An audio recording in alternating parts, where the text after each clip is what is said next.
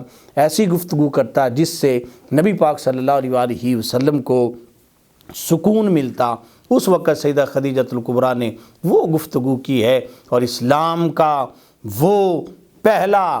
Event ہے جس موقع پہ آپ نے محبوب صلی اللہ علیہ وسلم کے بارے میں ایسے ایسے ریمارکس دیے کہ جن کو سن کر مصطفیٰ کریم صلی اللہ علیہ وسلم کو سکون ہوا اور تسلی ہوئی۔ میرے بھائیوں، رہتی دنیا تک ان کی خدمات یاد رکھی جائیں گی۔ خداوند قدوس نے انہیں جو مرتبہ، جو مقام، جو عظمت عطا فرمائی ہے، یقیناً وہ بہت بڑی ہے، اور اس کی وجہ سے اللہ پاک نے انہیں جنت میں بھی اعلیٰ مقام عطا فرمایا ہے۔ دعا کریں کہ اللہ تعالی ہمیں ان کا فیض عطا فرمائے، جیسے انہوں نے اسلام کی خدمت کی ہے، اللہ تعالی ہمیں بھی ان کے نقش قدم پر چل کر دین کی خدمت کی توفیق عطا فرمائے۔ وما علیہ الا البلاغ المبین۔